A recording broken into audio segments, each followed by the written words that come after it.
ప్రార్థన చేస్తున్న సమయంలో విపరీతమైనటువంటి ఒక కాంతి, విపరీతమైనటువంటి ఆ కాంతిని నన్ను ఆవరించటం, నేను తెలియని భాషలలో మాట్లాడటం, యేసుక్రీస్తు ప్రభువు యొక్క ఆవరణ, యేసుక్రీస్తు ప్రభువు యొక్క సన్నిధి, పరిశుద్ధాత్ముని యొక్క కృమరింపు నా జీవితంలో నేను గమనించాను.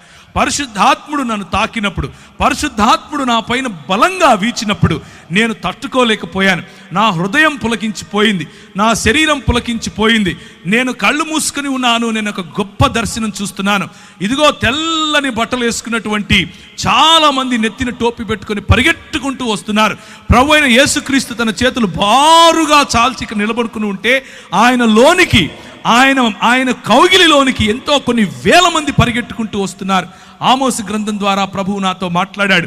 ఆమోసు గ్రంథం ద్వారా ప్రభువు నాతో మాట్లాడి ఆయన నాకు వినిపించే విధంగా పరిశుద్ధాత్ముని యొక్క నడిపింపు. ఆయన అన్నాడు, నీవు ఇందోర్ అనే పట్టణానికి వెళ్ళాలి, నువ్వు చండీగఢ్ అనే పట్టణానికి వెళ్ళాలి, నువ్వు ఉదయ్పూర్ అనేటటువంటి పట్టణానికి వెళ్ళాలి.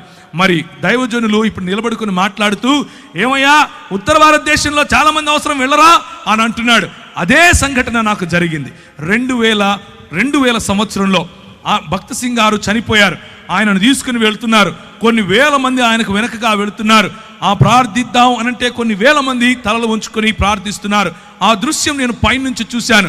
దేవా, ఒక వ్యక్తి ఉత్తర భారతదేశం నుంచి నా ప్రజలను ప్రేమించి తెలుగు వారి మధ్యకు వచ్చి మరి పరిచర్య చేస్తే నేనెందుకు వెళ్ళకూడదు అన్నటువంటి ఆ ఛాలెంజ్ నేను తీసుకున్నాను.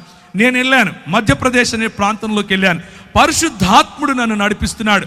ఒకానొక రోజు రాత్రి రెండు చొక్కాలు 2 ప్యాంట్లు పెట్టుకుని బయలుదేరాను. నాకు భాష రాదు, ఒక్కరు తెలియదు, ఆ ప్రాంతం తెలియదు, ఎక్కడుండాలో తెలియదు, ఏం చేయాలో తెలియదు. దేవుడు చెప్పాడు, నేను వెళ్ళాలి. పరిశుద్ధాత్ముని యొక్క ప్రిపరేషన్, పరిశుద్ధాత్ముడు నీలో నిన్ను నింపినప్పుడు కేవలము నూనె బుడ్డీలు అమ్ముకునే పాస్టర్గా మారవు. నువ్వు గుర్తుంచుకోండి ఈ విషయం. పరిశుద్ధాత్ముడు నిన్ను తాకినప్పుడు నువ్వు ఛాలెంజెస్ తీసుకుంటావు. ఇంతవరకు సహోదరుడు ఆజాద్ చెప్పినట్లుగా తన దేవుని ఎరిగిన వారు బలము కలిగి గొప్ప కార్యాలు చేస్తారు. నీ సంఘం పక్కన ఇంకొకడు సంఘం పెట్టే కార్యాలు కావు, గొప్ప కార్యాలు చేస్తారు. ప్రభువు లేని చోట ప్రభువును ప్రకటించడానికి ముందుకొస్తారు. అది చీకటి, భయంకరమైనటువంటి చలి. ఉత్తర భారతదేశంలో మనం ఇక్కడ ఏదైతే ఊపుకుంటున్నామో ఈ సమయంలో అక్కడ చల్లగా ఉంటుంది. అంటే ఇప్పుడు వేడిగానే ఉంటుందిలేండి. నేను వెళ్ళింది డిసెంబర్, జనవరి, ఫిబ్రవరిలో భయంకరమైన చలి. ఆగస్టు నెలల్లో కూడా భయంకరమైనటువంటి వాతావరణం, వర్షం పడిన తర్వాత చలిగా ఉంటుంది. నేను వెళ్ళాను, నాకు తెలియదు అంత చలి ఉంటుందని. మామూలు చొక్కాలు వేసుకుని మామూలుగా వెళ్ళిపోయాను. నేను అక్కడికి వెళ్తే గడగడ వణికిపోతున్నాను. కిందికి దిగాను. రైల్వే స్టేషన్లో ప్లాట్ఫామ్ మీద 3 రాత్రులు గడిపాను. 3 రాత్రులు ప్రార్థన, ఉదయాన్నే లేయటం, వాక్య పరిచర్యకి వెళ్తాం, ప్రార్థన, ఉదయాన్నే లేయటం. ప్రభు నాకు చెప్తున్నాడు, ఫలానా టెంపో ఎక్కు, ఫలానా చోట దిగు, ఫలానా ఇంటికి వెళ్ళు, ఫలానా వాడితో మాట్లాడు.